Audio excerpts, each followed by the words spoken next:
గృహహింస చట్టం కింద సెక్షన్ 12లో ఎవరు ఈ గృహహింస కేసుని నమోదు చేస్తూ ఎవరి మీద నమోదు చేయాలి, దీంట్లో షేర్డ్ అకామిడేషన్ అంటే ఏంటి, షేర్డ్ అకామిడేషను ఒకవేళ భర్త ఇవ్వలేకపోతే ఆ భర్త ఏ రకమైనటువంటి సదుపాయాన్ని భార్యకి కలిగించాలి అనే అంశాలు చూసినట్లయితే ఒక రాంగ్ కాన్సెప్ట్ ప్రజల్లో ఏముందంటే షేర్డ్ అకామిడేషన్ అంటే ఒకవేళ భర్త యొక్క తల్లిదండ్రుల పేరు మీద ఆస్తి ఉంటే ఆ ఆస్తిలో సగ భాగంలో ఈ భార్యని ఉంచనిచ్చి ఆ ఇంట్లో ఉండనిచ్చి షేర్ ఇచ్చినట్లుగా చేస్తే సరిపోతుందని అనుకుంటున్నారు. అలా చెయ్యాలని చెప్పి చాలామంది ఆశిస్తున్నారు. కానీ షేర్డ్ అకామిడేషన్ అంటే కోర్టు ఆర్డర్ ప్రకారంగా భర్త యొక్క డ్యూటీ భార్యకి అకామిడేషన్ ప్రొవైడ్ చేయడమే.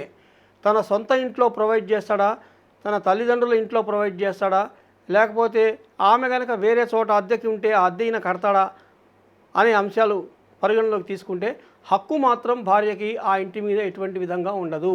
అది కేవలము ఒక ఉండటానికి కల్పించిన నివాసం మాత్రమే తప్ప భార్యకి ఆ ప్రాపర్టీ మీద స్వతహాగా హక్కు రాదు.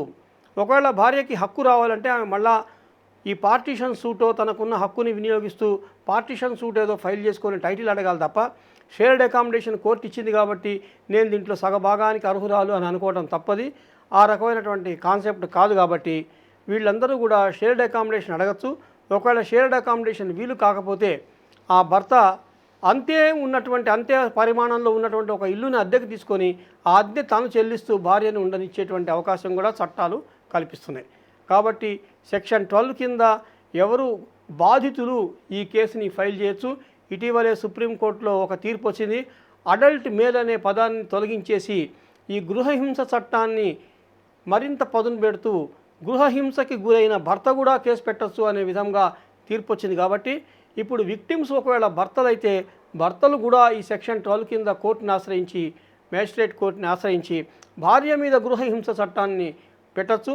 కాకపోతే ప్రాబ్లం ఏంటంటే ఈ రిలీఫ్స్ అడిగేటప్పుడు ఆర్థికమైనటువంటి రిలీఫ్స్ అడిగేటప్పుడు ఒకవేళ ఈ భర్తకి కనుక రిలీఫ్స్ ఉన్నట్లయితే స్కోప్ ఉన్నట్లయితే సంపాదనకి స్కోప్ ఉండి సంపాదన కనుక బాగా ఉన్నట్లయితే ఆ ఆర్థిక పరమైనటువంటి రిలీఫ్స్ లభించవేమో కానీ ఇంజంక్షన్ ఆర్డర్స్ అలాంటివి మాత్రం ఈ భర్తలకు కూడా ఉంటుంది.